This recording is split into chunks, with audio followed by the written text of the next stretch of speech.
आम आदमी के लिए शारीरिक फिटनेस क्या है? फिटनेस सुनने में बहुत आसान लगता है, लेकिन उसका अर्थ बहुत गहरा है। स्ट्रीम्स कि भाई साइंस ले लो या कॉमर्स ले लो या आर्ट्स ले लो। आज आप महसूस कर रहे हैं करंट सिनेरियो में 30% आईटीएंस सिविल की तरफ झुकते हैं, क्योंकि उसका कैलिबर है। Because in specially in India बेटा, regarding future is there is no U turn नहीं है। स्कूल एजुकेशन में ऐसी कौन सी चीज है जिसकी आज सबसे ज्यादा कमी है हमारे देश को, हमारे स्टूडेंट्स को और सभी को? जो फेथ हम अपने पेरेंट्स में करते हैं, वो फेथ हम टीचर्स में नहीं करते। आज अगर कोई उनके ऊपर हंस रहा है तो वो आज के लिए है बस। आपने अपनी लाइफ के जितने भी संघर्ष हैं, जितने भी डिफिकल्टीज हैं, उनको कैसे डील किया? हर व्यक्ति के जीवन में अच्छा या बुरा समय आता है। अच्छे दोस्त होना, अच्छे पेरेंट्स बहुत जरूरी। बहुत। शिक्षा क्यों जरूरी है ये मुझे तब समझ में आया कि अगर मैं शिक्षित नहीं होता तो शायद मैं कहीं नहीं होता। पुराने समय में एजुकेशन लेवल बहुत अलग था, लोगों की सोच बहुत अलग थी। जो हमारे बड़े हैं, हस्बैंड वाइफ दोनों वर्किंग हैं, ठीक, बच्चे सफर करते हैं बेटा। लोगों के साथ आप कैसे व्यवहार करते हैं ये बता देता है कि आपको पाला गया है या आपकी परवरिश हुई है। लोग हेल्थ को तब तक नजरअंदाज करते हैं जब तक कोई बीमारी ना हो जाए। जिम जाओ, 2 घंटे पसीना बहाओ, स्मार्टनेस की बात करते हैं जब बॉयज के लिए, तो लगता है कि सलमान खान जैसा बॉडी होना। फिजिकल वर्क जरूर करें जितना आपके लिए आवश्यक है। जो लोग पढ़ाई या करियर में पिछड़ जाते हैं उन्हें क्या करना चाहिए? जो भी अच्छा या बुरा हमारे जीवन में घटित होता है वो हमारी इच्छाओं का या हमारे कर्मों का प्रतिफल है। छोटी असफलता नहीं होती दोस्त। Have patience, have faith in your God. अगर कोई व्यक्ति बहुत ज्यादा थक चुका है लाइफ में, बार बार एफर्ट्स करके बहुत ज्यादा हार चुका है, हिम्मत हार चुका है, तो उसको कैसे हम मोटिवेट कर सकते हैं, कैसे उसको जगा सकते हैं? हर टीम के साथ भी यार, खेलते वक्त हर टीम के साथ साइकोलॉजिस्ट होता है, बिल्कुल, जस्ट टू मोटिवेट यू कि भाई नहीं, you can do it, come on. हमें इस बात से हमेशा शायद सेटिस्फाइड भी रहना चाहिए कि जो लाइफ में हो रहा है या मिल रहा है वो सही है। ऊपर देख के चलोगे ठोकर लगेगी, अपने पैरेलल या थोड़ा सा नीचे देख के चलो। ये भी देखो ना नीचे लोग आपसे कितने लोग नीचे हैं।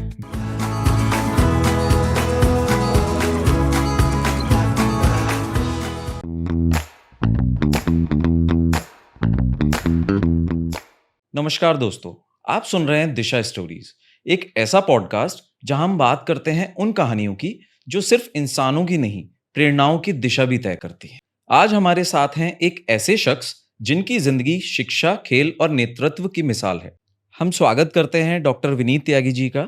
उन्होंने अपनी ग्रेजुएशन एनएएस कॉलेज से की, फिर 1996 में एलएलबी की डिग्री हासिल की और इसके बाद फिजिकल एजुकेशन में बीपीएड, एमपीएड, एमफिल और पीएचडी तक का लंबा और समर्पित सफर तय किया। उनकी प्रोफेशनल जर्नी की शुरुआत हुई अप्रैल 1997 में, जब उन्होंने डीएवी पब्लिक स्कूल मेरठ में बतौर फिजिकल एजुकेशन टीचर अपनी सेवा की शुरुआत करी और आज करीब 3 दशक बाद वो डीएवी पब्लिक स्कूल हापुड़ में प्रिंसिपल के पद पर कार्यरत हैं। इतना ही नहीं, वो नेशनल हॉकी प्लेयर भी रह चुके हैं। आज के इस एपिसोड में डॉक्टर विनीत त्यागी जी हमसे बात करेंगे जिंदगी के अनुभवों और पुरानी पीढ़ियों की सोच और उनके मूल्यों से क्या सीख सकते हैं, और सबसे अहम हेल्थ और फिटनेस जैसे विषयों पर जो आज के समय में पहले से कहीं ज्यादा जरूरी हो गए हैं। तो चलिए सुनते हैं डॉक्टर विनीत त्यागी जी की कहानी, एक ऐसे सफर की जो सिर्फ पदों तक नहीं लेकिन लोगों के दिलों तक पहुंचता है, सिर्फ और सिर्फ दिशा स्टोरीज पर। डॉक्टर विनीत त्यागी जी, आपका बहुत बहुत स्वागत है हमारे पॉडकास्ट पर। धन्यवाद। और इसी के साथ मैं साथ साथ बताना चाहूँगा कि डॉक्टर विनीत त्यागी जी मेरे गुरु रह चुके हैं, आज भी हैं, और मैं जिस स्कूल में मैं पढ़ा हूँ वहाँ पर इन्होंने ही मेरे को बहुत अच्छा शिक्षा दी है, फिजिकल एजुकेशन मुझे पढ़ाया है और जीवन में बहुत सारी चीज़ें ऐसी हैं जो मैं इनसे सीखा हूँ। तो सर बहुत बहुत धन्यवाद आपका। और इसी के साथ हम शुरू करते हैं आज का अपना पॉडकास्ट। जैसा कि सर हम देख रहे हैं आजकल की भागदौड़ की जिंदगी में लोग नजरअंदाज कर देते हैं शारीरिक फिटनेस को, तो आप क्या मानते हैं कि आम आदमी के लिए शारीरिक फिटनेस क्या है? ऐसा है प्रत्यक्ष कि फिटनेस सुनने में बहुत आसान लगता है, लेकिन उसका अर्थ बहुत गहरा है। और अगर हम बात करें फिटनेस, ना सिर्फ फिजिकल फिटनेस की, आपकी मेंटल फिटनेस और तीसरी और महत्वपूर्ण है सोशल फिटनेस। जहाँ फिजिकल फिटनेस की बात है, आज का जीवन बहुत संघर्ष में है, लोगों को बहुत मेहनत करनी पड़ती है, जिसकी वजह से समय कम मिलता है और रूटीन काम इतने सारे हो जाते हैं कि वो अपनी फिजिकल फिटनेस पर ध्यान नहीं दे पाता, नहीं दे पाते हैं। जो बहुत बहुत ज़्यादा ज़रूरी है। ऐसा कहना कि लोग अनअवेयर हैं, ऐसा नहीं है। आज की तारीख में मैं जो महसूस करता हूँ, लोग बहुत अवेयर हैं और स्पेशली यंग जनरेशन भी अवेयर है रिगार्डिंग फिटनेस। तो अब आप देखें आज के सिनेरियो में जिम्स का बिजनेस कितना अप हो गया है, हाँ, बिल्कुल। समय निकल जिनको फिटनेस की ज़्यादा ज़रूरत है, जो मैं महसूस करता हूँ, एक उम्र के बाद आफ्टर 40 अच्छा। जिसमें ज़्यादा मुझे महसूस करता हूँ कि मैं फिटनेस होनी चाहिए हमारी, उसमें समय का अभाव है लोगों के पास। क्योंकि जिस तरह का प्रोफेशन लोगों का अपना है, चाहे वो टीचर हों, लीडर हों, डॉक्टर्स हों, सब लोग पैसे के पीछे भाग रहे हैं। स्टेटस सबको चाहिए, लाइफस्टाइल सबको हाई क्लास चाहिए, उसके लिए अर्न भी करना पड़ता है। और जब भी आप अर्न करने के पीछे भागोगे तो फिटनेस पीछे रह जाएगी, मेरा मानना है। सबसे ज़रूरी चीज़ जो महसूस करता हूँ, संतुष्टि, सेटिस्फैक्शन। लाइफ में कहीं तो रुकोगे, ये बहुत ज़रूरी है। और जिस दिन आप ये महसूस कर लोगे कि अब मैं सेटिस्फाई हूँ, जैसे मैं सच्चे दिल से कह सकता हूँ, खुलिया बिल्कुल आत्माओं से, I am very satisfied with my job. अगर मैं अपनी बात करूँ, मैं कभी टीचर बनना नहीं चाहता था। अच्छा। आई वाज अ प्लेयर और ईश्वर ने मुझे बहुत सारे मौके दिए और कहूँ तो शायद 4 या 5 गवर्नमेंट जॉब मैंने ज्वाइन करके छोड़ी हैं, अच्छा। क्योंकि काउंसलिंग नहीं थी। मैं महसूस करता था तू प्रिंस है, कुछ भी कर सकता है। प्रिंस से पहले नौकरी मिल जाती थी। काउंसलिंग बहुत ज़रूरी है। हाँ। और फिटनेस को जो आप थोड़ा सा हट गए फिटनेस से, फिटनेस अवेयरनेस जो है वो बहुत ज़रूरी है। वो फैमिली से आनी चाहिए। और सबसे इम्पोर्टेंट चीज़ यही है कि भाई उसके लिए टाइम निकालना बहुत यस, ज़रूरी है। हर व्यक्ति के पास 24 आवर्स है, हाँ, चाहे वो स्टूडेंट है, हाँ, चाहे वो प्रोफेशनल है। हाँ, बिल्कुल। उसको पढ़ना भी है अगर स्टूडेंट है, और फॉर एग्जाम्पल स्कूल जाना है, कॉलेज जाना है, ट्यूशन जाना है, माँ बाप की बात भी माननी है हाँ, और अपने काम भी करने हैं, उसमें से ही समय निकालना है। फिर उसको अपने सपने पूरे करने, अगर उसको इंजीनियर बनना है, डॉक्टर बनना है ना, जो भी कुछ कर रहा है उसी 24 घंटे में कर। उसी 24 घंटे। और it's called management. We have to take out the time. जो समय हमें फिटनेस के निकालना है उसी में से निकालना है। उसी में से। और आपने देखा है उसी में से समय निकाल के लोग आगे बढ़ते हैं, बिल्कुल, है बिल्कुल। ना। उसी 24 घंटे में क्योंकि 24 पढ़ घंटा के, सेम उसी है। स्कूल में पढ़ के आदमी आईएएस बन जाता है, राइट, आर्मी में चला जाता है। हाँ। और जो कोई कुछ आदमी है जो थोड़ा ज्यादा तफरी में या आसानी में रह जाते हैं, वो सफर करते हैं। फिर फिजिकल फिटनेस जो है बेटा, अगर हम पूछें कि अभी फिटनेस की डेफिनेशन क्या है, मेरा मानना है कि whenever we are able to perform our daily routine work without any fatigue, means we are physically sound for that specific work. कोई काम हम जो कर रहे हैं, जो हमें या तो कोई टास्क हमें दिया गया है, या जो काम हम कर रहे हैं, उस काम को हम बिना किसी हिंड्रेंस के, बिना किसी थकान के, परेशानी के कर पाते हैं, तो हम फिजिकली साउंड है। उतनी फिटनेस हमें चाहिए, उतना ही समय निकालना चाहिए। अब उसके लिए मैं कहूँ कि नहीं आप जिम जाएं, प्रोटीन लें, ये चीज उसके लिए नहीं है। हमारे पेरेंट्स, हमारे एल्डर्स या हमारे जो मेंटोर हैं, हमारे टीचर्स हैं, उनकी बड़ी दरकार है। क्योंकि मैं हमेशा महसूस करता हूँ स्पेशली टीचर्स को, नो डाउट पढ़ाई की बात तो करनी ही है, पढ़ाई से हट के भी बात करनी है, बच्चों को रियल जिंदगी के बारे में भी बताना है।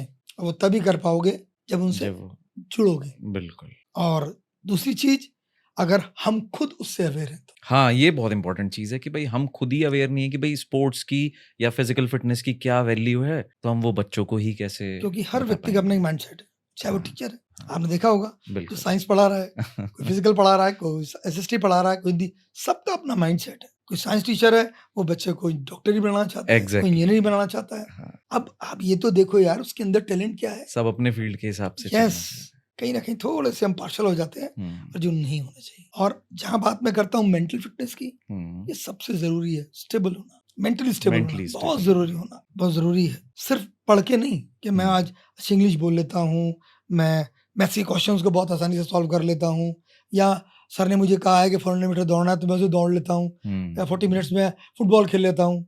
ये नहीं, इसके साथ कोरिलेट करना है रियल जिंदगी को बेटा, तब हम कुछ अचीव कर पाएंगे। आजकल हमने देखा है सर, बच्चों के करियर को लेकर जो माँ बाप हैं वो बहुत ज्यादा तनाव में रहते हैं। तो इन सब चीजों को संतुलन में लेकर आगे कैसे बढ़ाया जाए? क्या वो तरीके हैं, क्या सॉल्यूशंस हैं इन चीजों के? सबसे बड़ी चीज है एक्सपेक्टेशन।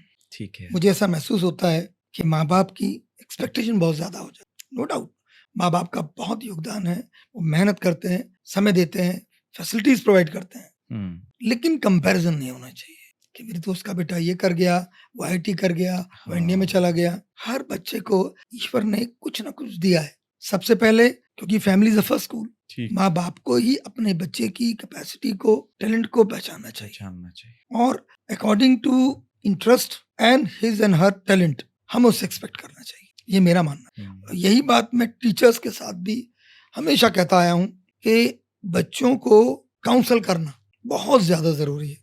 दो चीजें मैं मानता हूँ, a child should be rightly motivated toward his और गोल, और दूसरी चीज उसकी काउंसलिंग, उसको एक माता पिता प्लस टीचर्स को और जो एल्डर्स हैं उसको बताएं, समझाएं कौन कौन से रास्ते हैं जहां हम जा सकते हैं। तो जैसे काउंसलिंग की बात आप कह रहे हैं सर, तो काउंसलिंग का मतलब आजकल का जो सिनेरियो है उसमें मैंने ये देखा है कि काउंसलिंग का मतलब है सिर्फ स्ट्रीम्स कि भाई साइंस ले लो या कॉमर्स ले लो या आर्ट्स ले लो, काउंसलिंग के नाम पे बस काउंसलिंग उसी चीज की हो रही है। मेरा मानना ये है कि स्पोर्ट्स के लिए कभी कोई काउंसलिंग मैंने नहीं देखी या बच्चों को मोटिवेट नहीं किया जा रहा है, तो वो किस तरह से हम कर सकते जैसा हैं? आपने कहा काउंसलिंग, प्रत्यक्ष बात बिल्कुल सही आप कह रहे हैं।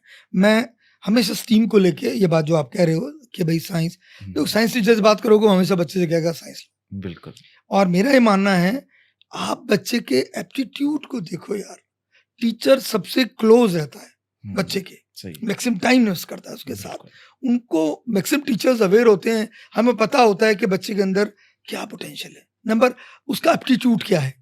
उसको अगर बेसिक्स नहीं आते हैं साइंस के तो कैसे करेगा साइंस? सही बात है, सही बात है। लेकिन अननेसेसरी उसको थोप देना ये गलत है। एक चीज मैं और अलग कहूंगा प्रत्यक्ष कि माँ बाप बहुत सीधे हैं इस वक्त, जो बच्चा कहता है माँ वो कहने लगते हैं, वो उस वक्त टीचर को भी सुनते नहीं है। टीचर अगर समझाना चाहे कि भाई इस बच्चे का, जब भी कोई हमसे स्ट्रीम की बात करता है कि हमें ये कॉमर्स लेना है, ह्यूमैनिटी लेना है, साइंस लेना है, क्यों बच्चा साइंस पढ़ता आया है अप टू 10th, साइंस की बात करेगा वो। उसने कभी कॉमर्स नहीं पढ़ी, उसने अकाउंट्स नहीं पढ़ी, उसने बिजनेस स्टडीज नहीं पढ़ा और कोई नया सब्जेक्ट नहीं देखा। ह्यूमैनिटीज को पता नहीं क्या मेंटल हमारी एक सोच है कि भाई वो हम 2 मिनट जगह समझते हैं कि जो बच्चा कुछ नहीं करेगा वो ह्यूमैनिटीज करेगा। ये गलत है। अगर आप आंकड़ों की बात करते हैं तो जो ह्यूमैनिटीज के बच्चे हैं वो सबसे ज्यादा सिविल सर्विसेज में है। और आज आप महसूस कर रहे हैं करंट सिनेरियो में 30% आईटीएंस सिविल की तरफ झुकते हैं। जब आपने 12th के बाद इंजीनियरिंग की है और वो भी आईटी से, क्या कारण है? मेरा ये मानना है अगर राइट टाइम उनको काउंसिल किया गया होता, नो डाउट ऑप्शन 2 है उनके पास, इंजीनियरिंग या सिविल, है ना। सिविल एक लॉन्ग टर्म प्रोसेस है। जो बच्चों के लिए मेरी एक सलाह है, ड्रीम सबको देखना चाहिए, सबको अधिकार है सपना देखने का, but dream should be realistic. Self assessment बहुत जरूरी है प्रत्यक्ष। अगर हम अपने को असेस नहीं करेंगे, because we are the best जज फॉर आवरसेल्फ। टीचर, दोस्त, हमने मार्क्स देख लिए, मुझसे आज पूछेगा कि 11th क्लास में कौन 12th में टॉप होगा, मैं जो मार्क्स देखूंगा 10th के कह दूंगा।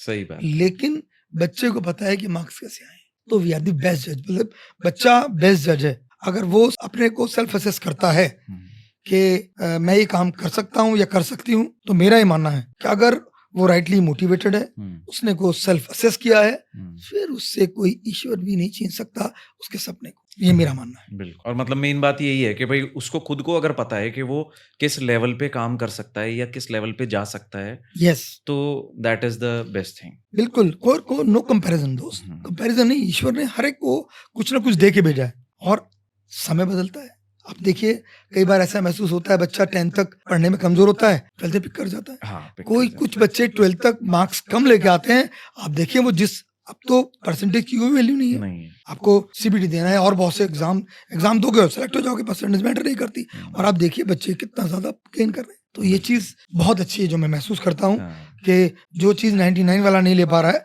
वो 65 वाला ले रहा है, क्योंकि उसका कैलिबर है। यस, हम उसके कैलिबर को निखार ही नहीं, समझ ही नहीं पाए उसे। ये मेरा मानना है। वहाँ टीचर्स की, पेरेंट्स की गलती है। नो कंपैरिजन और एक्सपेक्टेशन जो है लिमिट में होनी चाहिए। बच्चे का टैलेंट और इंटरेस्ट, सबसे बड़ी चीज है इंटरेस्ट। अगर आप उसमें इंटरेस्ट पैदा करोगे वो उस काम को करने लगेगा। आपने कहा खेलना है तो इंटरेस्ट पैदा करोगे टुवर्ड्स गेम, तो वो ग्राउंड में आएगा। जब वो ग्राउंड में आएगा तब आपको पता चलेगा कि वो क्या कर सकता है, क्या उसकी टैलेंट है। हर बच्चा क्रिकेट खेलना चाहता है लेकिन खेल तो नहीं पाता। नहीं। आप टीचर हो, कोच हो, है ना, तो आप महसूस कर पाओगे ये चीज इस बच्चे के लिए जरूरी है। आज की जो जनरेशन है सर, इसको फोकस और डिसिप्लिन में बहुत ज्यादा दिक्कत आती है। तो उसके लिए आप क्या कहेंगे? अब आपने 2 शब्द कहे प्रत्यक्ष जी, फोकस और डिसिप्लिन। और डिसिप्लिन। सबसे पहले इनका अर्थ जानना ज़रूरी है। फोकस मीन्स किस चीज़ के लिए? आप जो पढ़ रहे हैं, जिस क्लास में आप हैं, उस पे फोकस करें, हुँ, या जो आपने सपने देखे हैं, जो आपने करियर सोचा है, उसके लिए फोकस करें। ठीक है। तो मेरा ये मानना है दोस्त, always make small goal. No doubt ultimate goal, aim जो है, एक टारगेट हर बच्चे ने सेट किया और करना भी चाहिए ठीक। According to his and her capacity, talent hmm, and interest. ये जो मैं कह रहा हूँ शब्द, एकदम आप 8वें 9वें माले पे नहीं जाते हो, स्टेप बाय स्टेप ग्रेजुअली जाना है। हुँ, अगर आपको अपना टैलेंट दिखाना है या अपना टारगेट अचीव करना है, तो आई मस्ट से कि भाई आपको अपने छोटे छोटे गोल बनाओ। हुँ, सपोज आपका यूनिट टेस्ट आ रहा है, ठीक है। Focus on that, try to get maximum marks that. Hmm, अच्छा परफॉर्म करो फर्स्ट टर्म पे, हाफ ईयरली में, फाइनल में, right? Like this when you make small goal, hmm, आपको अपनी कमियां भी पता चलेंगी ठीक है। जिन्हें आप दूर कर सकते हो। टीचर्स भी आपकी मदद कर पाएंगे, पेरेंट्स भी आपको समझ पाएंगे और आपकी मदद कर पाएंगे, और आप बहुत आसानी से अपने टारगेट को अचीव कर लेंगे। कहीं बीच में आपको ऐसा लगता है कि मेरी डायरेक्शन गलत है, हुँ, तो you can change your direction also, because in specially in India बेटा, regarding future is there is no U turn नहीं है। हुँ, जिस ट्रेन में आप बैठ गए, उसी में चलना चलना पड़ेगा। है। हाँ, 5 साल 7 साल की ट्रेन है, उसके बाद आप महसूस कर पाओगे। बिल्कुल। मुझे याद है when I was in hostel, मैं हॉस्टल में था पूना में, तो एक बच्चे ने मुझे 2 लाइन लिख के दी थी, मैं से छोटा था, हुँ, कि future is a dangerous game hmm, and everyone find it same, so think twice and take advice before you join the game. और रही डिसिप्लिन, डिसिप्लिन से क्या समझते हैं? कपड़े पहनना, टाइम से स्कूल पहुंचना हुँ, और सीधे चलना, हुँ, कम बोलना, ये डिसिप्लिन है। हर व्यक्ति के लिए इसकी डेफिनेशन अलग है। डिसिप्लिन मीन्स जो हमारा लाइफ है, जो मेरी लाइफ स्टाइल है, वो सिस्टमैटिक होनी चाहिए, ये मुझे लगता है। इसी में ही मैं संस्कार को भी जोड़ूंगा। जो कुछ भी डिसिप्लिन से रिलेटेड है ये चीज, कि हमें एक दूसरे की जो रिगार्ड हम करते हैं, चाहे वो हम फ्रेंड्स हैं हुँ, या हमारे टीचर्स हैं, हमारे एल्डर्स हैं, है ना, हमारे पेरेंट्स हैं, ग्रैंड पेरेंट्स हैं, नो डाउट 2 ही चीजें हैं, या तो घर में सीखते हैं या स्कूल में सीखते हैं, यस, स्कूल में से। है ना। डिसिप्लिन मीन्स जो time table, try to make a time table of your lifestyle. Hmm, कितने बजे उठना है, हुँ, क्या मुझे पहनना है, हुँ, कैसे मुझे पहुंचना है, कितना टाइम मुझे स्टडी को देना है, कितना टाइम मुझे खेलना है, या अगर माँ बाप कोई हेल्प चाहते हैं, कितने समय मुझे उसको हेल्प करना है, राइट? और हुँ। फिर अब जो सेल्फ स्टडी है वो करनी है। इन सब चीजों को फोकस करके करना, मतलब सारी चीज़ों को ऑर्गेनाइज़ करना, दैट बिल्कुल। Is I discipline, mean that is है ना? डिसिप्लिन। बोलते वक्त हम कितने संतुलित हैं, हुँ, हुँ, रिश्तों को कितना महत्व दे रहे हैं, पेरेंट्स हैं, हमारा बिहेवियर। फिर एक बात आती है दोस्त, एक वर्ड था कैरेक्टर। हाँ, मुझे याद है मेरा एक स्टूडेंट था, ही इज कर्नल अभिनव। हुँ, वो स्कूल आया, जब वो बच्चों से बात कर रहा था, उसने बच्चों से क्वेश्चन किया, व्हाट इज कैरेक्टर? हुँ, सबकी डेफिनेशन अलग हो सकती बिल्कुल। है। चरित्र। मैंने क्वेश्चन किया कि यार Abhinav, what do you think about character? तो उसने बोला कि सर, जब हमें कोई नहीं देख रहा है, हुँ। तब मेरा बिहेव कैसा है, बहुत सही, इट मीन्स कैरेक्टर। बिल्कुल। सब देख रहे हैं, मैं सबके साथ हूँ और मैं बनावटी बातें कर रहा हूँ, hmm. That is not character. जब मुझे कोई नहीं देख रहा है और मेरा बिहेव मेरे पेरेंट्स के साथ, मेरे फ्रेंड्स के साथ, मेरे कलीग्स के साथ, है ना, टीचर्स के साथ, तब कैसा है, It shows that is correct. That is correct. तो यही एक चीज है कि डिसिप्लिन मीन्स कोई नहीं देख रहा है, किसी को दिखाना नहीं है, हुँ, किस तरीके से मैंने अपनी लाइफ को सिस्टमेटिक किया है अकॉर्डिंग टू नीड, जो मेरे ड्रीम को भी फुलफिल करेगा, मेरे हाँ। पेरेंट्स की एक्सपेक्टेशन को भी फुलफिल करेगा, मेरे टीचर्स को भी मुझे प्राउड। और मेरा खुद का फ्यूचर तो बनाएगा ही। यस, नो डाउट, ये चीजें मिलेंगी तो वो तो मिलना ही है, हाँ। ये मेरा मानना। आपके हिसाब से स्कूल एजुकेशन में ऐसी कौन-सी चीज़ है, जिसकी आज सबसे ज़्यादा कमी है हमारे देश को, हमारे स्टूडेंट्स को और सभी को? ये मेरे अपने विचार है प्रत्यक्ष। एग्ज़ैक्टली। जो मैं महसूस करता हूँ, सबसे बड़ी कमी फेथ। ओके। जो फेथ हम अपने पेरेंट्स में करते हैं, हुँ, वो फेथ हम टीचर्स में नहीं करते, ये मेरा मानना है। वो विश्वास, वो फेथ अगर मेरे टीचर में, स्टूडेंट में है, हुँ, हुँ, नो डाउट, सिर्फ स्टूडेंट की बात नहीं मैं कर रहा हूँ, या टीचर्स भी, वो बॉन्डिंग, हुँ, टीचर और स्टूडेंट की बॉन्डिंग जो है, हुँ, वो एक विश्वास, वो स्नेह, प्यार, हुँ, आदर, वो सब चीजें जो मैं महसूस कर रहा हूँ कम है। और दूसरी चीज, जिस तरह एक शब्द मैंने कहा, counselling, hmm, we should counsel our students. जब हम पढ़ा रहे हैं, मेरा मानना है सभी टीचर्स, एमएससी, एमए, बीएड, सबने किया हुआ है दोस्त, ठीक है। Everybody is educated, hmm, but मेरा ये मानना है कि जो टीचर अपने एक्सपीरियंसेस को मिला के हुँ, एजुकेशन देता है, पढ़ाता है, वो ज्यादा सफल है। जितना ज्यादा आप बच्चों के साथ समय बिताओगे, हुँ, और मैंने जैसे पहले भी कहा है कि पढ़ाई तो करानी ही है, सिलेबस जो है वो पूरा करना है, पूरा करना है। लेकिन दोस्त सिलेबस से हटके भी जनरल बात करनी है। बच्चे और टीचर में वो विश्वास पैदा करना है कि वो बच्चा आपसे वो पूछ सके। प्रत्यक्ष मैक्सिमम क्लासेस में मैं महसूस करता हूँ स्कूल्स में से कि बच्चे क्रॉस क्वेश्चन ही नहीं करते। नहीं करते सर। वो फीस पे कर रहे हैं। अरे भाई, आप पढ़ने आए हो, टीचर्स पढ़ाने आए। जो चीज समझ में नहीं आती है या जो चीज अभी क्लियर नहीं हुई है, उसमें आप आगे कैसे बढ़ सकते? क्योंकि जब भी फंडामेंटल्स या बेसिक्स क्लियर नहीं होंगे, बच्चा हमेशा वीक रहेगा। और आप महसूस करना, मैं हमेशा स्टूडेंट को एक बात सिखाता हूँ कि जिनके साथ स्टूडेंट के साथ वो 6 से 6.5 घंटा डेली रहते हैं, एक वीक में जोड़ना 40 घंटे होते हैं दोस्त, 40 आवर्स किसी के साथ नहीं बिताते। उनके साथ भी रह के अगर उन्हें अपनी वीकनेस को छुपाना पड़े, उन्हें ऐसा लगता है कि मैं पूछूंगा सर ये चीज, तो वो हंस पड़ते हैं बच्चे। और लड़की सोचेंगी इसे ये भी नहीं आता। ये सबसे बड़ी चीज है जो हमें बच्चों में विश्वास पैदा करना है। बेटा, आज ये चीज मैटर नहीं कर रही है, लेकिन कर मैटर करेगी, क्योंकि धीरे धीरे हम आगे चलते जाएंगे और वो चीज हमें नहीं आएगी तो नहीं आएगी, फिर वो कभी आएगी। और बेसिक चीज बता रहा हूँ प्रत्यक्ष, maybe I am wrong, लेकिन मेरा पर्सनल तजुर्बा है कि 9th 10th 11th के बच्चे भी सही से रीडिंग नहीं कर पाते हैं। Number 2, they not able to write an application. Write application नहीं आती है लिखनी उनको, बिल्कुल कोई उन्हें सिखाता है नहीं, वो किसी से पूछ नहीं पाते। और नो डाउट मैं देखता हूँ टीचर्स के पास वो समय नहीं है, लेकिन अगर टीचर्स स्टूडेंट में ऐसी बॉन्डिंग बना के रखें कि मैंने जैसा कहा, हर बच्चे में अपनी इंपॉर्टेंस है, कुछ ना कुछ आता है। अगर प्रत्यक्ष को बास्केटबॉल आती है और उसके साथ किसी कली को मैथ्स आता है, तो मैथ्स वो उससे सीख सकता है, क्यों शर्माना भाई। अगर टीचर समय नहीं निकाल पा रहा है तो बेसिक चीज वो उससे पूछ सकता है। और मुझे लगता है अपने साथ के स्टूडेंट से या सीनियर से पूछने में कोई शर्मिंदगी महसूस भी नहीं होती, ना वो उसे फील कराएगा, और मुझे काम भी हो जाएगा मेरा। तो बास्केटबॉल मुझे अगर पूछना है तो प्रत्यक्ष से मैं क्यों नहीं पूछूंगा भाई, सही was a very good player है बास्केटबॉल, तो जो मुझे उससे सीखना है। और ये बात तो तय है प्रत्यक्ष, सीखने की जो प्रक्रिया है वो जन्म से एंड तक चलती है दोस्त, वो चलती है। Nobody is perfect. तो हमें भी बहुत कुछ सीखना पड़ता है, बच्चों से सीखने को मिलता है। अब जो कमी मैंने बताई हैं ये मेरी पर्सनल चीजें हैं, हो सकता है maybe I am wrong, लेकिन जो मैं महसूस कर रहा हूँ वो बात नहीं, ये वो चीजें हैं सर जो आजकल हम लोग भी महसूस करते हैं, और इट इज लाइक कि ये इम्प्लीमेंट होनी चाहिए। और मैं अभी भी ये कह रहा हूँ कि जो बच्चे मेरी बात इस वक्त सुन रहे होंगे, तो मैं चाहता हूँ कि जो आपकी और मेरी बातें सुन रहे हैं वो इस चीज को अपनी लाइफ में इम्प्लीमेंट करें कि भाई आज अगर कोई उनके ऊपर हंस रहा है तो वो आज के लिए है बस। कल को अगर आपने वो चीजें बेसिक क्लियर नहीं करे तो पूरी दुनिया आपके ऊपर हंसेगी। ये बहुत अच्छा पॉइंट आपने बोला कि बच्चा आज जनरल एप्लीकेशन भी नहीं लिख पा रहा है, जो बेसिक एक फॉर्मेट होता है जिसका फिक्स है कि भाई ये तो लिखना ही लिखना है। तो इन चीजों पे बहुत ज्यादा काम होना चाहिए। तो ये बच्चे ही मेरे ख्याल से अपने आप से थोड़ा एक इनिशिएटिव लें, उसको करें तो कर और सकते मैं जो हैं। महसूस कर रहा हूँ पेरेंट्स में, हाँ, वो आजकल इंफ्रास्ट्रक्चर पर, फैसिलिटीज में बहुत ध्यान दे रहे हैं। हाँ, नो डाउट फीस भी हाइक कर रहे हैं स्कूल, बिल्कुल। लेकिन मैं जहां तक मानता हूँ दोस्त, मैंने कहा फिर मेरा एक पर्सनल वो है कि टीचिंग है, लीडर्स हैं, हीरोज हैं, डॉक्टर्स हैं, नो डाउट ये पेशे हैं, नो डाउट रोजगार है, तनख्वाह मिलती है, लेकिन दोस्त सेवा है। इस काम को हम सेवा समझ के नहीं करते हैं तो हम अपनी जगह 100% नहीं है। अच्छे टीचर नहीं है, अच्छे डॉक्टर नहीं है, अच्छे लीडर नहीं है, ये मेरा मानना है।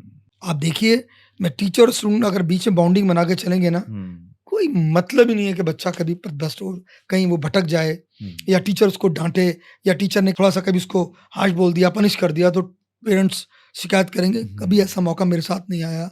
आप जानते हो प्रत्यक्ष कि मैं, अगर मुझे दिल से, क्योंकि मेरा पैशन है टीचिंग, मैंने कभी प्रिंसिपल बनना नहीं चाहा, और आज भी मेरा पैशन है। जिंदगी में सबसे ज्यादा खुश मैं हूँ इस पेशे से, और बच्चों में खुश रहता हूँ।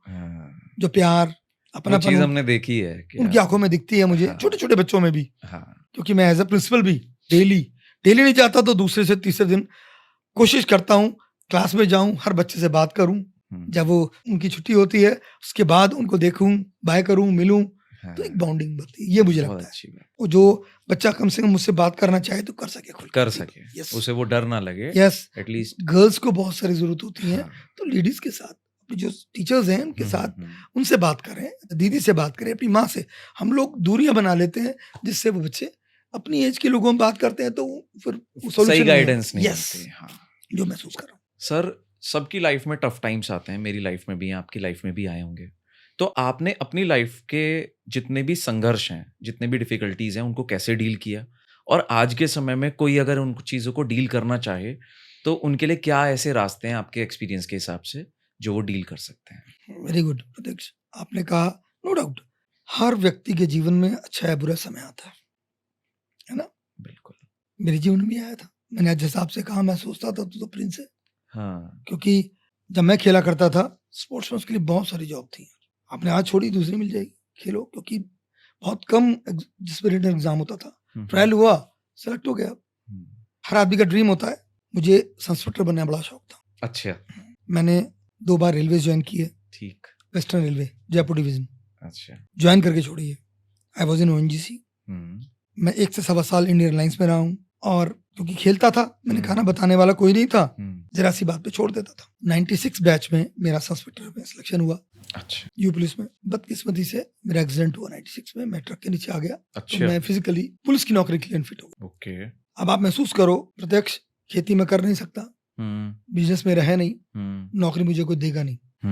उस वक्त मेरी मेंटल स्ट्रेस मेरा क्या था? तो बहुत टफ सिचुएशन हो गई। पेरेंट्स मेरे साथ थे, मेरे दोस्त मेरे साथ थे। अच्छे दोस्त होना, अच्छे पेरेंट्स बहुत जरूरी है। मैंने कहा ना, फेथ और बाउंडिंग बहुत जरूरी है। सबसे अहम चीज थी कि मैं पढ़ता चला गया। जैसे आपने कहा, मैंने बीए किया, एमए किया पॉलिटिकल साइंस से, एलएलबी की, क्योंकि मैं टीचर नहीं बनना चाहता था। और मैं कहूँ, साफ बताता हूँ, मैं खेलना था इसलिए पढ़ता चला गया। क्योंकि when I came to merit, मैंने इस कॉलेज में एडमिशन लिया, 7 बार मैं यूनिवर्सिटी खेला। अच्छा, 7 टाइम, बीए एमए एलएलबी पूरा टाइम। 2 बार मैं कैप्टन रहा, ठीक, हॉकी का 2 बार इंडियन यूनिवर्सिटी खेला, कमाई यूनिवर्सिटी खेला। लेकिन शिक्षा क्यों जरूरी है, ये मुझे तब समझ में आया कि अगर मैं शिक्षित नहीं होता तो शायद मैं कहीं नहीं होता। मैं पढ़ा था, बीपेड किया। दोस्त ने मुझे कहा कि दोस्त, कांट यू ज्वाइन टीचिंग। सबसे पहला इंटरव्यू मैंने दीवान में दिया। अच्छा, आई गॉट सेलेक्टेड। तो मुझे उन्होंने 7 अप्रैल 97 को ज्वाइन करना था मुझे। ठीक, उससे पहले मेरी ज्वाइनिंग थी डीपीएस दादरी। ओके, वहाँ इंटरव्यू दिया, ठीक है, मेरा section, I was very confident. मुझे पता था कोई भी होगा, मैं गया हूँ तो मेरा होगा, ठीक है, क्योंकि वो दूर था घर से। तो मैंने 1 अप्रैल 97 में DAV as a teacher join किया, और मैं महसूस करता हूँ उसके बाद मैं लगातार पढ़ता चला गया। फिर मैंने छोड़ा अच्छा, नहीं। ज्वाइनिंग के बाद भी आप पढ़ते यस, चले गए? एमफिल पीएचडी उसके बाद ही की मैंने। ओके, क्योंकि ये एक ऐसी चीज है दोस्त, आप इज्जत तभी पाओगे, टीचर बन के इज्जत तभी पाओगे। सबसे पहली चीज, अगर 40 मिनट्स का पीरियड है, आपके पास 60 मिनट का कंटेंट होना चाहिए। ओके, है तो स्टूडेंट आपसे इंप्रेस होंगे। ठीक, ठीक, ठीक, और सिर्फ किताबी बातों का हल नहीं। हाँ, मैंने कहा ना, लाइफ की बहुत सारी प्रॉब्लम्स है, रियल लाइफ प्रॉब्लम्स को भी सॉल्व करना है। और आप कितने स्मार्ट हैं, कितने वाकपटु हैं, है ना, ये मैटर करता है। और कितना अच्छा आपका स्टूडेंट के साथ बॉन्डिंग है, तब आप रिस्पेक्ट पा सकते हैं। और मैं आज इस माइक से, इस मंच से एक बात कहना चाहता हूँ, ईश्वर ने मुझे बहुत नवाजा है इस चीज से। और इसमें नो डाउट मेरे पेरेंट्स का, हाँ, मेरे सीनियर्स का, जो मेरे मेंटोर रहे हैं, मेहता सर, और जो आजकल हमारी आ रहे हैं डॉक्टर अल्पना शर्मा, एक हमारे प्रेसिडेंट सर, डीएवी के president doctor Poonam Suri, okay, उन्हें मैं बहुत मानता हूँ। और कहते हैं ना, इज्जत होती है हाँ, और एक होती है श्रद्धा। मैं श्रद्धा रखता बहुत बढ़िया, हूँ जिस जॉब को मैं करता हूँ, डीएवी मेरी नसों में बसता नसों है। में ये बात मैं आज दिल से इस से कहना चाहता हूँ। और टीचिंग मेरा पैशन है, नो डाउट। कुछ चीजें जो मैंने डिस्कस की हैं, हो सकता है ये पर्सनल बातें हैं, मैं वही चाहता हाँ, हूँ कि भाई कि बच्चों को बताना चाहता हूँ, बेटा हर बच्चा अपने टीचर के साथ एक बॉन्डिंग बनाए, और टीचर को भी वही स्नेह, वही प्यार जो अपनी औलाद को देना है वो देना है। हर बच्चे में अपनी औलाद को देखे, फिर फैसला करे। कोई बच्चा बुरा नहीं होता प्रत्यक्ष। मैंने जैसा कहा ना, किसी को एक बात समझ में आती है एकदम, जैसे बेंच पे बैठे हैं ना, क्लास में 10 बेंचें लगी हुई हैं, तो पहली 2 रो जो है ना, वो पढ़ने में इंटरेस्ट लेगी और वो जल्दी समझेगी। लास्ट बेंच वाला ना, उसकी बेसिक्स कमजोर है या उसका इंटरेस्ट थोड़ा कम है, तो ये टीचर की काबिलियत है कि वो कितना अपनी टीचिंग को इंटरेस्टिंग बनाता है और उसको समझा पाता है।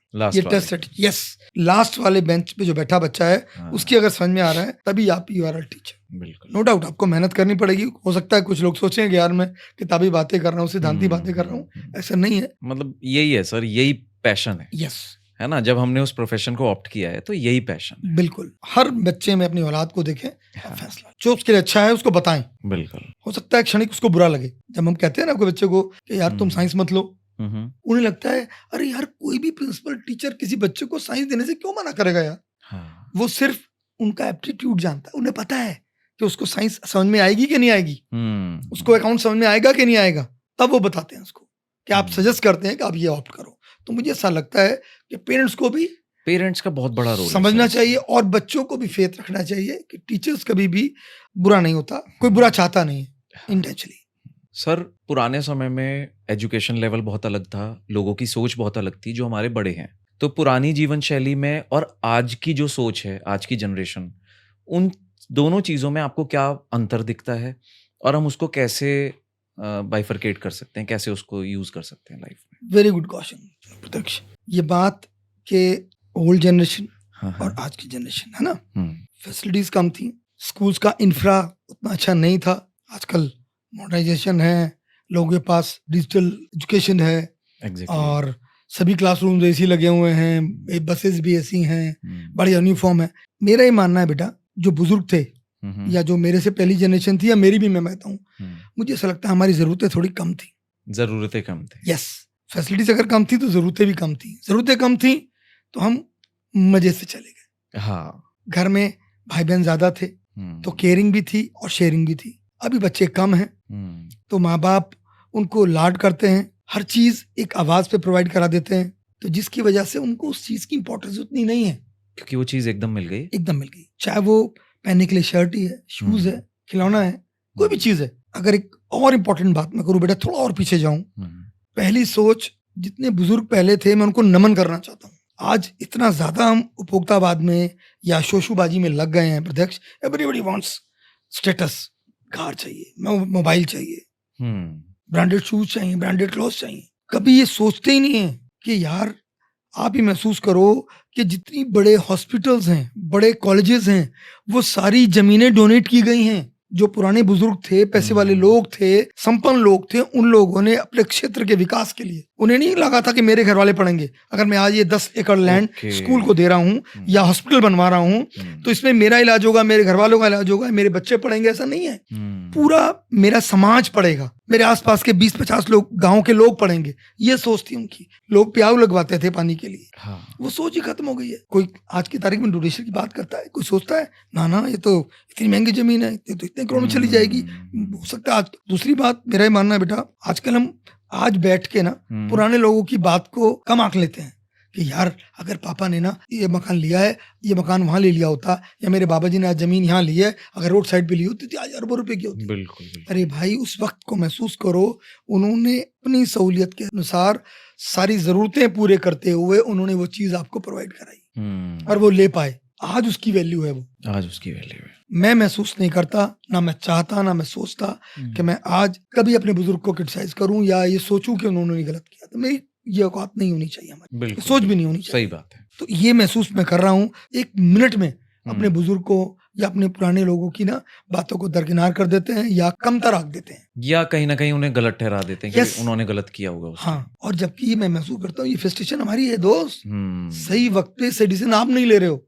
अगर माँ बाप ने आपको पढ़ाया, अपना पेट काट के आपकी फीस जमा की, बढ़िया स्कूल में आपको पढ़ाया, अच्छी शिक्षा दी, जो आपने कहा ड्रीम ये है वो पूरा करने की कोशिश की, आप नहीं कर पाए तो आपकी फ्रस्ट्रेशन अपनी है, वो उनकी नहीं है। बिल्कुल, बिल्कुल। उसमें कमी कहाँ है? अब आप आज कहो कि मुझे रोक लेते, क्या आप रुक जाते? और यहाँ माँ बाप की थोड़ी सी ये कमी ये है कि मुझे ऐसा लगता है कि नो डाउट अगर आप संपन्न भी हैं तो भी बच्चे को ये रियलाइज होना चाहिए कि वो जो पढ़ रहा है, जिस गाड़ी में वो जा रहा है, जो वो कपड़े पहन रहा है, वो कितनी मेहनत से कमाए जाते हैं, एग्ज़ैक्टली। या एक माता पिता कितना सेक्रीफाइस करते हैं उसकी इस सहूलियत के लिए। जब तक ये बच्चा रियलाइज नहीं करेगा, बच्चा ये बहुत मुश्किल है तो वहाँ ये तक चीज़ पहुंचना। मतलब बच्चा खुद से रियलाइज़ करना चाहिए या माँ-बाप को उसको मेरे करवाना पेरेंट्स चाहिए को, एहसास? है ना? बिल्कुल पेरेंट्स को रियलाइज करना। और पेरेंट्स को मेरा करना। एक और मानना है दोस्त प्रत्यक्ष, जब हम न्यूक्लियर फैमिली और यूनाइटेड में जो हम लोग मिलकर रहते थे, संयुक्त परिवार, दोनों की अलग इंपॉर्टेंस है, लेकिन मुझे लगता है कि दादा दादी नाना नानी होने का बहुत फायदा है। बहुत फ़ायदा है। आज की जो इतनी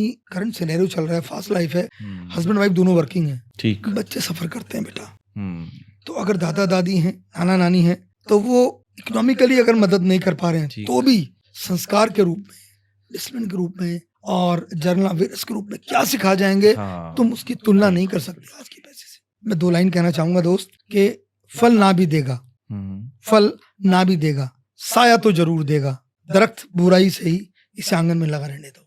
तो जो हमारे बुजुर्ग हैं, हमारे माता पिता हैं, दादा दादी हैं, है ना, नाना नानी हैं, ये उनकी भी खुशकिस्मती है कि उनके साथ उनके नाते नाती, पोते पोती समय बिता रहे हैं। हाँ, और ये उन पोते पोती का जो नाती है उनका भी सौभाग्य कि उनको उनका संरक्षण मिल रहा है, गाइडेंस मिल रही है। क्योंकि साथ रहेंगे तो कुछ ना कुछ आप सीखेंगे एक भी। बात प्रत्यक्ष मेरी मान लेना, हम्म, आप एजुकेटेड हैं, आप बड़े स्कूल में पढ़े हैं, हम्म, लेकिन आपका व्यवहार लोगों के साथ आप कैसे व्यवहार करते हैं ये बता देता है कि आपको पाला गया है या आपकी परवरिश हुई है। अरे वाह, इन कितनी शब्दों को सही समझना बात आपने कह दी कि पाला गया है या परवरिश हुई है। दोनों चीजों में बहुत ज्यादा डिफरेंस नहीं है, लेकिन बहुत गहरा डिफरेंस है। यस बहुत अच्छा आपने दोनों शब्द बोले, और आई होप कि भाई जितने भी लोग सुन रहे हैं तो इस चीज़ को अडॉप्ट करेंगे अपनी लाइफ में। स्पेशली आज का जो हमारी बातें हैं वो हेल्थ और रिलेशनशिप से जुड़ी हुई सारी बातें हैं। आज के समय में सर लोग हेल्थ को तब तक नज़रअंदाज करते हैं जब तक कोई बीमारी ना हो जाए। मतलब उनको अगर कोई बीमारी नहीं हुई है तो दे डोंट फील के एक्सरसाइज की या वर्कआउट की ज़रूरत है। तो इस चीज़ को कैसे इम्प्रोवाइज करा जा सकता है? गुड प्रत्यक्ष, जैसा आपने कहा ना कि जब तक कोई बीमारी नहीं होती हमें लगता ही नहीं है कि हेल्थ इज इम्पोर्टेंट, या हम हाँ, समय नहीं निकाल पाते हैं। बिल्कुल। नो डाउट ये ना ह्यूमन नेचर है दोस्त। बीमारी से मतलब क्या है आपका? खांसी जुकाम से है हाँ, या या ऐसी थोड़ा बहुत डिजीज कुछ जहाँ डायबिटीज सबसे टाइप ज्यादा समथिंग, डायबिटीज, वेरी है गुड। ना? सबसे पहले उसको समझना जरूरी है बेटा कि हाँ। डायबिटीज है क्या हम्म, और कितनी खतरनाक है। बीपी, ब्लड प्रेशर है तो छोटी सी, हाँ। बहुत खतरनाक है दोस्त। हम्म, तो मुझे ऐसा लगता है कि अपने शरीर के लिए, मैं नहीं कहता कि आप वॉक करो 10 किलोमीटर, जिम जाओ, 2 घंटे पसीना बहाओ, है ना। अच्छा लगता है कि स्मार्ट पेट टमी आपका अंदर हो, है ना। जो फिटनेस की बात करते हैं ना हम लोग, स्मार्टनेस की बात करते हैं जब बॉयज के लिए, तो लगता है कि सलमान खान जैसा बॉडी होना, अरे कैसा नहीं हो सकता है, सबकी नहीं हो फिजिक अलग है। आप जिस अटायर में हैं, आप जो कपड़े पहने हैं, चाहे आपने कुर्ता में पहना है, चाहे आपने पैंट शर्ट डाली है, आपने जीन्स डाली है, अगर आप उसमें प्रेजेंटेबल लग रहे हैं, अच्छे लग रहे हैं, स्मार्ट लग रहे हैं, तो वेरी गुड। तो मुझे ऐसा लगता है कि उतना फिजिकल वर्क जरूर करें जितना आपके लिए आवश्यक है। आई मीन टू से, अगर आप 10 किलोमीटर नहीं चल सकते, मॉर्निंग में थोड़ा जल्दी उठें और 2 किलोमीटर वॉक करें।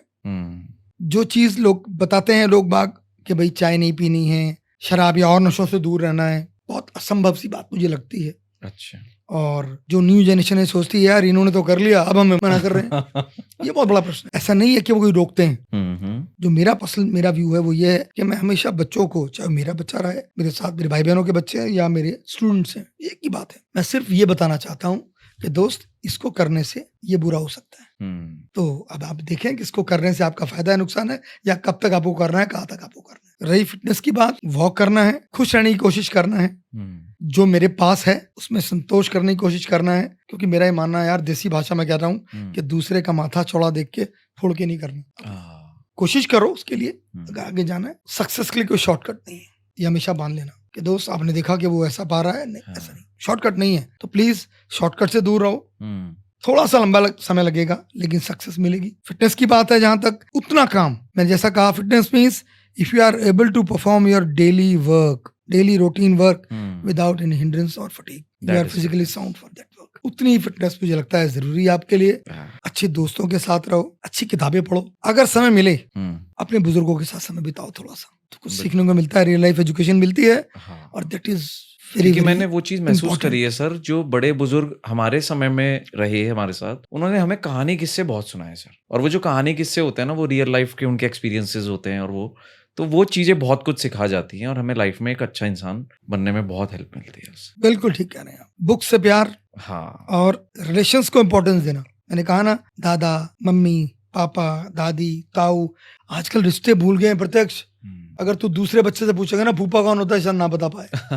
Everybody is uncle. सही सही। फूफा मौसा सब अंकल हो गए, सब अंकल हो गए, है ना। तो मामा का बेटा, है ना, मौसी का बेटा, वो रिलेशन ही खत्म हो गया यार। और मुझे ऐसा लगता है हम तो यार छुट्टी होते ही मामा क्या भाग जाते थे, है ना, कुछ समय अपने ताऊ के पास रहते थे।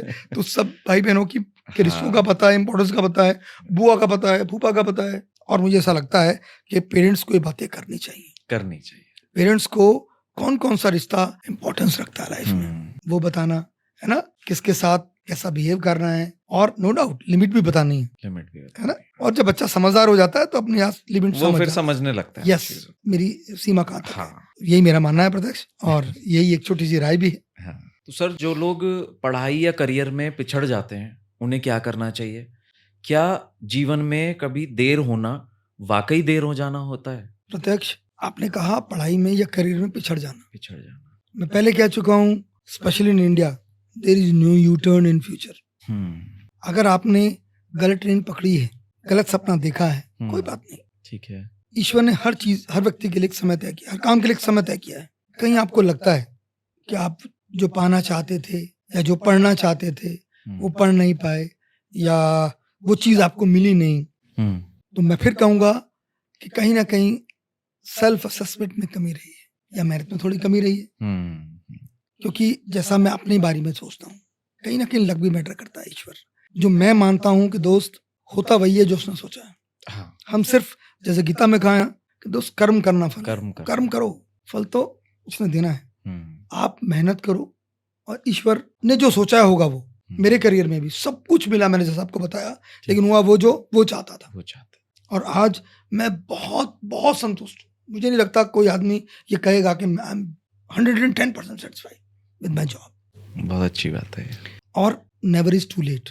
मैं फिर अपने पे लेके बताऊंगा। मैंने जैसा कहा ना कि लोग किताबी बात कर, मैं अपना बता रहा हूँ कि जब मेरा एक्सीडेंट हुआ, मैंने आपको बताया हॉकी से नौकरी थी, ठीक, फिटनेस से नौकरी थी, ना फिटनेस रही ना हॉकी रही, ठीक, बिजनेस में कर नहीं सकता।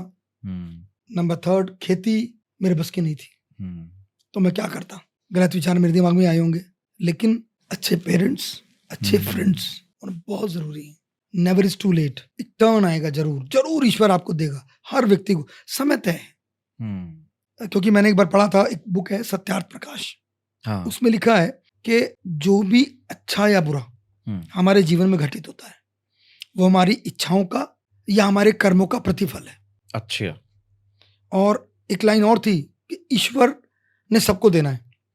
आज तुम्हें नहीं दे पा रहा तो तुम्हारा नंबर भी आएगा। अच्छा। और जो मैंने कहा, मेरे जो बॉस हैं वो भी एक बात कहते हैं, yet is best to come always. अगर आप कुछ कर रहे हैं तो भी सेटिस्फाई मत हो दोस्त, एक होप हमेशा रखें। और अगर आपको ऐसा महसूस होता है कि मुझे वो चीज नहीं मिली है, तो भी हैव पेशेंस और अच्छे दोस्तों के साथ रहें, अच्छे माहौल में रहें, अच्छी किताबें पढ़ें और अच्छी बातें करें। अच्छी बात है। नेगेटिव लोगों से दूर रहें।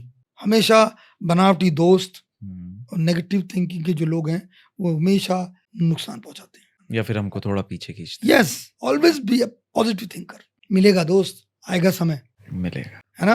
क्योंकि जीवन तो एक बार मिला है। कुछ लोग गलत डिसीजन ले लेते हैं जो गलत होता है। हाँ। हमेशा, जैसे वो एक मूवी आई थी ना 3 दोस्तों की, तो क्या एक दोस्त बताता है कि दोस्त 3 इडियट्स के पापा, हाँ। आप जिसको वो कहते हो ना पागल, उसने आपकी फोटो मेरे पर्स में रखवाई है। हाँ। कि जब भी कभी गलत विचार आए तो उसको देखना, इसको देख लेना। तो मैं हमेशा कहता हूँ अपने माँ बाप के सेक्रीफाइस को जरूर रियलाइज करो। कोई भी छोटी असफलता नहीं होती दोस्त। Have patience, have faith in your God. जिसे भी मानते हो आप, ईश्वर, अल्लाह, वाहिगुरु, उसमें फेथ करो और कर्म करो। आएगा समय, है ना? ठीक है। ये 2 लाइन है प्रत्यक्ष कि किसी को क्या आता है, किसी को क्या आता है, सबका समय आता है। जिसका समय आता है उसे सब आता है। सर, आजकल बहुत टफ टाइम चल रहा है। हम लोगों को ऐसा लगता है कि भाई आजकल की जिंदगी बहुत टफ है। माइट भी हो सकता है पुराने टाइम में भी ऐसा रहता हो, लेकिन हम अपने सिनेरियो के हिसाब से देख रहे हैं तो हमें टफ लग रहा है। अगर कोई व्यक्ति बहुत ज्यादा थक चुका है लाइफ में, बार बार एफर्ट्स करके बहुत ज्यादा हार चुका है, हिम्मत हार चुका है, तो उसको कैसे हम मोटिवेट कर सकते हैं, कैसे उसको जगा सकते हैं कि वो लाइफ में कोई गलत स्टेप ना ले या फिर आगे बढ़ता जाए? प्रत्यक्ष फिर वही बात आती है बेटा कि आपने कहा थक गया है। थकने से क्या तात्पर्य है हमारा? मेरी अभी हाल फिलहाल किसी से बात हो रही थी तो ही वाज लाइक कि मेरे पास कमेंट आया था एक कि आप मोटिवेट कर रहे हो, that is very good, but मैं तो लाइफ में बहुत बार ट्राई करके और थक चुका हूं, मैं मुझसे नहीं होता, ऐसे करके ट्राई करके थक चुका हूँ। ठीक है ना? हाँ। जैसा मैंने कहा अभी, हर चीज हर एक के लिए नहीं बनी है, तो पुनर्विचार करना भी जरूरी है। एक बार सोच लेना दोस्त कि क्या मैं सही दिशा में हूं या नहीं। जो चीज मेरे लिए नहीं बनी है, मैंने कहा सबसे पहला है you should be rightly motivated toward your aim and self assessment should be there.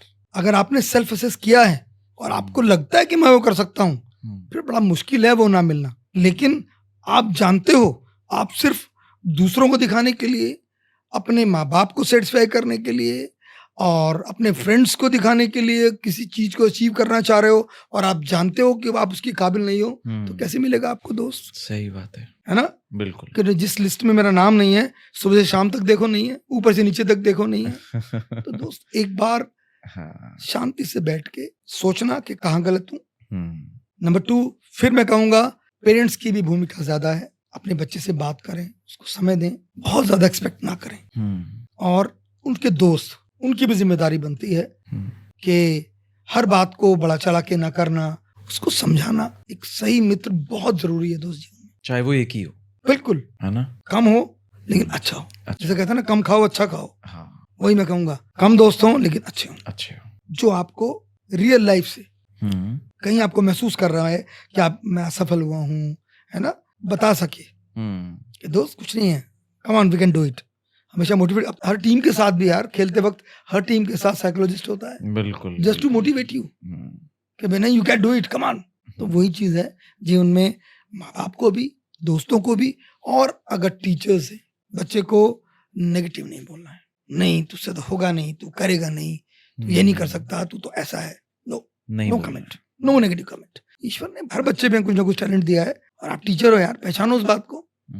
और हो सकता है कई बार बच्चा ऐसी हरकत करता है जो हमें इरिटेट करती है, लेकिन we are teachers, we are specially train for this purpose.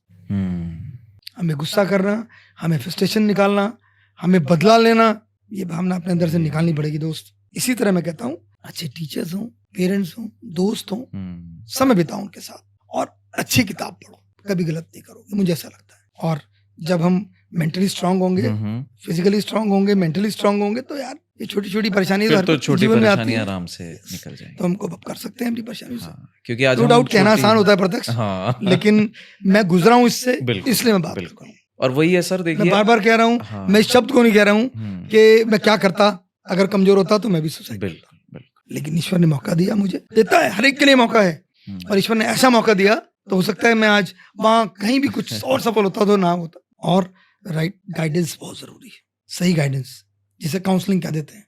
और हमें इस बात से हमेशा शायद सेटिस्फाइड भी रहना चाहिए कि जो लाइफ में हो रहा है या मिल रहा है वो सही है, अरे यार, उसमें कुछ ना कुछ अच्छा है। हमेशा देखो, ऊपर देख के चलोगे ठोकर लगेगी, अपने पैरेलल हाँ, या थोड़ा सा नीचे देख के चलो। ये भी देखो ना, नीचे लोग, आपसे कितने लोग नीचे हैं, बिल्कुल, जिन्हें कुछ नहीं दिया ईश्वर ने। अगर आप ये देखे करोगे फिर भी बहुत तो अच्छी स्थिति। निराश नहीं होगे, मुझे ऐसा लगता है। तो जैसा कि सर हम हर बार पूछते हैं कि आजकल के यूथ के हिसाब से और जो जितने भी बड़े लोग हैं, मैं सभी के हिसाब से अपना पॉडकास्ट करता हूँ, लोगों से बातचीत करता हूँ। तो हमारा लास्ट क्वेश्चन हमेशा ये होता है कि आप आज की जनरेशन और आज के यूथ के हिसाब से कोई एक बहुत अच्छा सा एक मैसेज जो आप देना चाहते हैं, जो वो सुन के अच्छा भी हो और वो अपनी लाइफ में इम्प्लीमेंट भी कर सकें। तो आज के यूथ के हिसाब से और वो बड़े लोगों के भी काम आ जाए, ऐसा कोई एक अच्छा सा मैसेज। प्रत्यक्ष, एक चीज मैं हमेशा कहता हूँ, नथिंग इज इंस्टेंट। जो यूथ के साथ समस्या है, दे वांट एवरीथिंग इंस्टेंट। आज ही मैं एकेडमी ज्वाइन करूं, आज ही इंडिया खेल जाऊं, आज ही नेशनल ट्रॉफी खेलने लगूं, आज ही 14 में आ जाऊं, ऐसा नहीं होता दोस्त। मैंने कहा ना, इंटरेस्ट, टैलेंट, मेहनत, समय देना बहुत जरूरी है, चाहे वो फ्यूचर हो और चाहे वो रिश्ते हो। प्रत्यक्ष, रिलेशन होते हैं ना, बिल्कुल, अगर रिलेशन में टकराव होता है, वो भी सिर्फ इसलिए होता है कि हम समय नहीं देते रिश्तों को। एक आम का पेड़, मुझे पता है कि 8 साल बाद ये फ्रूट देगा, 8 साल इंतजार करते हैं, लेकिन रिश्ते का इंतजार नहीं करते। अगर शादी करके बहू आती है घर में, तो सास सोचती है कल से ही पल्ला करे, मेरी ये सेवा करे, ये बना खिलाए, और उसकी एक्सपेक्टेशन होती है। ये छोटी मोटी चीजें हैं जो अगर दूर करें तो अच्छा हो सकता है, जो मुझे लगता है। तो नथिंग इज इंस्टेंट, हर चीज के लिए एक समय सीमा है। पेशेंस हो, ईमानदारी हो काम में, मेहनत में, रिलेशंस में फेथ और ईमानदारी दोनों जरूरी है, plus right motivation and self assessment. फिर एक शब्द कहूंगा मैं, सेल्फ असेसमेंट। अपने आप को परखो, जांचो और सपना देखो। अगर आपकी अंतरात्मा ने कहा है कि आप कर सकते हो, तो आप कर सकते हो, ये मेरा दावा है कि तब ईश्वर भी आपको नहीं रोकेगा वो चीज पाने में। तो जैसे आपने भी हमारे पॉडकास्ट देखे हैं, तो एक छोटा सा 2-3 लाइन में कुछ भी जो आप हमारे लिए कहना चाहते हो, कुछ एक, भाई बीइंग अ गुरु आपने हमेशा मुझे गाइड किया है, तो मैं आज ऑन कैमरा आपसे गाइडेंस या एक कुछ भी जो चीज आपको ठीक लगे मेरे लिए। प्रत्यक्ष, ना सिर्फ तेरे लिए बेटा, मैं आज एक बात प्राउड से कहना चाहता हूँ कि स्पेशली, बाकी मैं ये नहीं कहूंगा कि सभी स्कूल्स मेहनत करते हैं, लेकिन स्पेशली मैं अपने डीएवी स्कूल के लिए कहना चाहूंगा, डीएवी का स्टूडेंट कभी नेग्लेक्ट नहीं करता। चाहे वो आईएएस है, चाहे वो ऑटो चला रहा है, वो आके पैर छुएगा, बात करेगा, और औरों की बात मैं नहीं करता, मैंने ये प्यार, ये विश्वास बच्चों से पाया है and I am feeling so proud कि मैं आज यहाँ बैठा हूँ। तुझे धन्यवाद भी देना चाहूँगा बेटा कि हाँ, आज तूने मुझे मौका दिया इस मंच के माध्यम से अपने विचारों का बच्चों तक पहुँचा सकूँ, लोगों तक पहुँचा सकूँ। कहीं मैं गलत हूँ, उसके लिए मैं क्षमा माँगता हूँ दोस्त। और प्रत्यक्ष को दिल की गहराइयों से आशीर्वाद देना चाहूँगा, बेटा सब कुछ मिलेगा, जो तूने सोचा ईश्वर तुझे दे और हैव पेशेंस। हुँ। वही बात, सच्चे दिल से मेहनत कर। तुम्हें याद है एक बार जब तेरे बीपीएड का रिजल्ट नहीं एग्जाम नहीं हो रहे थे, हाँ। तो थोड़ा सा हताश था, मेरे पास आया था। हुँ। मैंने कहा कि नहीं, go to Patanjali and do MA yoga. जो बदलाव तेरी जिंदगी में तब आया, वो सबसे बड़ा चेंज था सर। यस, उन 2 सालों में जो मैं तुझे मैच्योरिटी तुझ में देखी, ये बोलने की क्षमता, पहले बास्केटबॉल खेलता था, इतना मजा, मतलब एक्स्ट्राऑर्डिनरी तेरे अंदर बोलने की क्षमता नहीं थी, लेकिन वहां तूने किया। और मैंने तुझे कहा था ईश्वर ने चाहा तो इन बिटवीन तेरे एग्जाम हो जाएंगे, उसी बीच तेरी बीपीएड भी हो गई, बिल्कुल। आगे तेरी जॉब। तो हैव पेशेंस, ईश्वर सब कुछ देगा। और हमेशा अपने माँ बाप को प्यार करो। दूसरी चीज, अपने विद्यालय से जुड़े रहो दोस्त, हुँ। है ना। जब भी समय मिले स्कूल जाओ, टीचर्स से मिलो, हाँ, अपने छोटे भाई बहनों से मिलो। हो सकता है कोई 2 बच्चे भी आपको देख के मोटिवेट हों। बिल्कुल। यही मेरा संदेश है, यही मेरा आशीर्वाद है बेटा। ईश्वर तुझे सब कुछ दे। God bless you. Thank you so much sir. तो ये था हमारा आज का पॉडकास्ट और बहुत ही मज़ेदार, बहुत ही इंटरेस्टिंग और इन्फॉर्मेटिव कन्वर्सेशन रहा विनीत सर के साथ। ऐसे और भी पॉडकास्ट देखने के लिए जुड़े रहिए हमारे साथ, और जुड़ने का सबसे अच्छा तरीका ये है कि आप हमारे चैनल को सब्सक्राइब कर लीजिए, जिससे आपको आने वाली वीडियोस मिल सके। अगर पॉडकास्ट अच्छा लगा हो तो शेयर भी कर दीजिएगा। मिलते हैं अगले पॉडकास्ट पर। धन्यवाद।